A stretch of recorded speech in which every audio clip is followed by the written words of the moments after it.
রাতে কাদের বাচ্চা কাদের রে? বাদামে, ও বাদামে, বাদামে তুমি এত রাত্রে কোথায় যাচ্ছ? না মানে একটু কি তুমি আগে ঘুম পাড়িয়ে রেখে চলে যাচ্ছিলে, তুমি ভীষণ মজা। হিংসুকুটি, তুমি আমার কথাটা শুনলে বুঝতে পারবে আমি কেন এখানে এসেছি। না বাদামে, আমি তোমার কোনো কথা শুনবো না। কি রে, তোরা এখানে এত রাতে কি করছিস রে? হ্যাঁ, কোথায় যাচ্ছিস বল? না আমরা মানে মাকে। বাবা, কি ব্যাপার? ভূত দেখার মতো চমকে উঠলি যে বড়। বল কোথায় যাচ্ছিস? মাকে খুঁজতে। মাকে খুঁজতে মানে? তোর মা এখনো ফেরেনি? কোথায় গেছে মুখ পোড়াতে? আমার না কেমন যেন লাগছিল, মনে হয়েছিল এটা ঠিক নয়, তো বাজে। আমার মা বাজে না, আমার মা ভালো। ভালো তা ভালো তো তোর মা গেছে কোথায়, এখনো ফেরেনি কেন? এই যে মায়ের নামে যদি একটা বাজে কথা বলেছো না, তাহলে রূপা ছাড়বে না তোমাকে। দেখেছো সত্যি মেয়েদেরকে কিরকম করে মানুষ করছে, ছোট বড় মানে না, মুখে চোপা চালায়। সতু, এই সতু, এই রাত বিরেতে এত চেঁচামেচি কিছে? আর বলেন না দাদা, ওদের মা ওদের রেখে সেই যে গেছে, এখনো ফেরার নাম নেই। এ মা এখনো ফেরেনি? এ কাকে ঘর ভাড়া দিলে শুধু? তাই তো দেখছি গো, যত রাজ্যের আগাছা আমার কপালে জুটেছে। এই বিদায় হতো, তোরা বিদায় হ। না, মা না এলে রূপাটা কোথাও যাবে না। হিংসুকুটি, তুমি কেঁদো না গো, রূপা খুব ভুল করেছে। সরি, তুমি রূপার সাথে চলো। ওই তো মা এসে গেছে। বেহায়া মেয়ে ছেলে, লজ্জা নেই? নিজে গেছিস তো গেছিস, এইটুকুটুকু মেয়েগুলোকে ফেলে রেখে গেছিস, তাও আবার এত রাত করে ফিরলি। তোর এখানে ঠাঁই নেই, আজই তোদেরকে বিদায় করবো। দাঁড়া। সতু দিদি, আমাকে ক্ষমা করে দিন। আসলে ফিরতে অনেকটা রাত হয়ে গেল। আমি কোনো অন্যায় কাজ করিনি, বিশ্বাস করুন। আমাকে একটু ভরসা করে আমার মেয়ে দুটোকে থাকতে দিন প্লিজ। আসলে কাজ খুঁজতে গিয়ে অনেকটা দেরি হয়ে গেল। কাজ? কিসের কাজ? এই কি মা, তোমার শাড়িটা ছিঁড়ে গেল কি করে? সত্যি তো, এদিকটা কি করেছিল মা?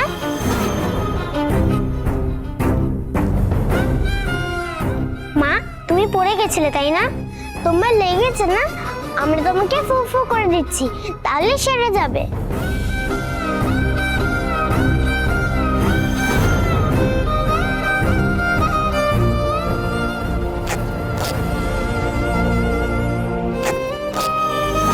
দেখো দেখো দেখো, কি অবস্থা দেখো।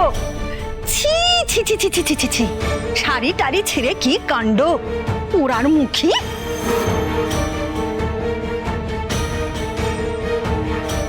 না মা, আমার কোথাও লাগেনি। তাহলে এটা ছিল কি করে? আসলে শাড়িটা একটা জায়গায় আটকে গেছিল, নিজেকে ছাড়ানোর জন্য আমাকে শাড়িটা ছিঁড়তে হয়েছে। তোমার খুব কষ্ট তাই না মা? আমার কাছে সত্যি কিছু নেই, যাবে না। আচ্ছা, আপনি ঘুমোন। কোথাও যাবে না, অবশেষে প্রচন্ড শান্তিতে ঘুম হচ্ছে। আমার চাইতেও বেশি কষ্টে অনেকেই আছে সোনা রূপা, আর যার কাছে তোমরা নেই তার বড় কষ্ট। কার কথা বলছো মা? না মানে যাদের কাছে তোমাদের মতো মিষ্টি পরিরা নেই, আমি তাদের কথা বলছি। এই যে শোনো, ভগবান সবাইকে সবকিছু দেয় না, সবার কোলে দুটো কেন, একটা কেউ পাঠায় না। তাই বলে কি তারা মানুষ না? সতু দিদি, আমি কি তাই বলেছি? তাছাড়া কি, আমার কোল ফাঁকা বলে তুমি আমাকে যা ইচ্ছা তাই বলবে? না না, আপনি আমাকে ভুল বুঝছেন। শতুর যা বোঝার বোঝা হয়ে গেছে। তুমি মাকে এত বকছো কেন সতু মাসি? মা তো বললো মা তোমাকে এসব কিছুই বলতে চাইনি। আর কোনো কথা বলতে হবে না, তুমি দেখছো না মা কত টায়ার্ড হয়ে ফিরে এসেছে। মা ঘরে চলো, এসো ইঞ্জুটি, মা এসো।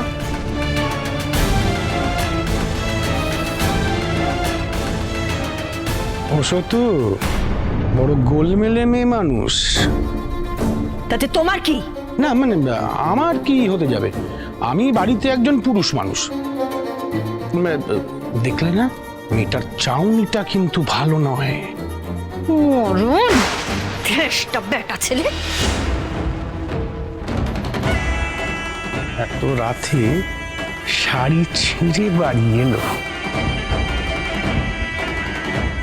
সেদিন সত্যি সত্যি আমার ওভাবে দীপাকে একা ছেড়ে চলে যাওয়াটা উচিত হয়নি, যদিও বলেছিল যে সবটা সামলে নিতে পারবে, তা সত্ত্বেও। আর তাছাড়া আরেকটা সমস্যা হয়ে গেছিল, বাচ্চা দুটো যে এইভাবে ওকে ফলো করে চলে যাবে এটা আমি একেবারে কল্পনাই করতে পারিনি। মানে সত্যি বড় ভুল হয়ে গেছে, তোমাদের ভেরি মিস্টেক। এখন এ সমস্ত ভুল। বাড়ি থেকে ফোন।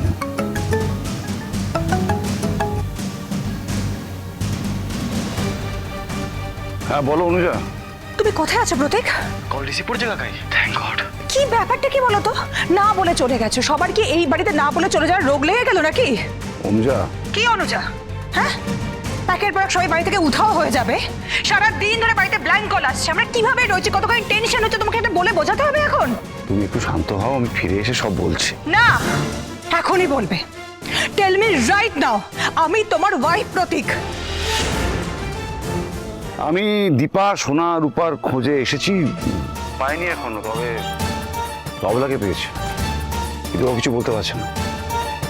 এতখানি রেসপন্সিবল মেয়েটা, আমি আগেই বলেছি দীপার যা ইচ্ছা করুক না, ও বাচ্চা দুটোকে কেন নিয়ে গেল?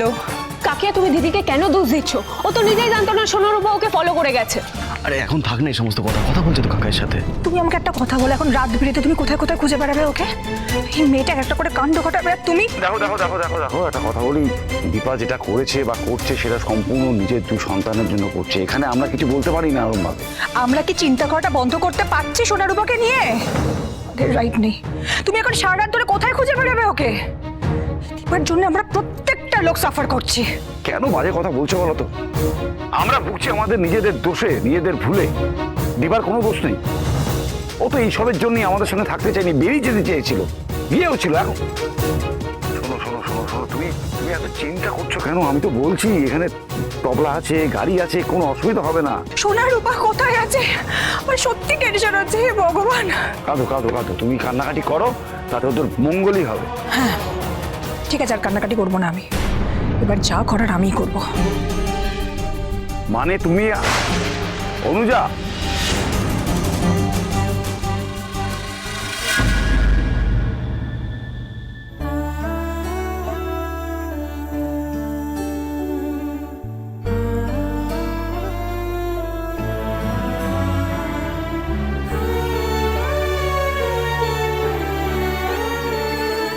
মা, হিংসুকুটি বাবার সাথে তোমার দেখা হয়েছে তাই না?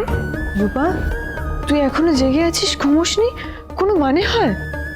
তুমি রূপাকে সত্যি কথাটা বলো তো মা, তোমার সাথে কি হিংসুকুটির বাবার দেখা হয়েছিল? কি বলছিস কি তুই এসব? আর তুই হিংসুকুটির বাবা বলছিস কেন? তোর বাবা নয়? তুই বাবাকে ভালোবাসিস না? কি হলো, চুপ করে আছিস কেন? বল। বাবা রূপাকে ভালোবাসে না, তাই বাবা হিংসুকুটির বাবা। তুমি আমায় বলো, তুমি কি পেয়েছো বাবাকে? রূপা, বাবা তোকেও খুব ভালোবাসে, সোনাকে যতটা ভালোবাসে তোকেও ততটাই ভালোবাসে। আচ্ছা আমাকে বলতো, তোর হঠাৎ করে কেন মনে হলো যে তোর বাবাকে আমি খুঁজে পেয়েছি? বারে, না হলে তুমি এতক্ষণ কাজ করতে যাবে কেন? টাকা তো তোমার কাছে আছেই, বাবাকে পেয়েছো বলেই তো তোমার এতক্ষণ সময় লাগলো, না হলে আমরা একা আছি জেনে তুমি আমাদেরকে ছেড়ে একা থাকতে না, তাই না মা? তুমিই বলো। রূপা, তুইও পারিস বটে, এখন ঘুমোবি চল তো, আর আমাকেও ঘুমোতে দে, আমার খুব ঘুম পেয়েছে, চল।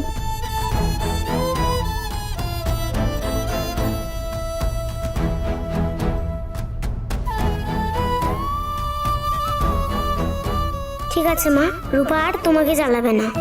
রূপা জানে তুমি ঠিক হিংসুকুটির বাবাকে ফিরিয়ে আনবে, দিদি ভাইয়ের ছেলেকে ফিরিয়ে আনবে, কিন্তু রূপাকে এটা জানতেই হবে তুমি কোথায় যাও, কেন যাও। কি করে আপনার সুস্থ হওয়ার আগে আপনার মেয়েদেরকে আপনাকে খুঁজে পাওয়ার কথা বলি?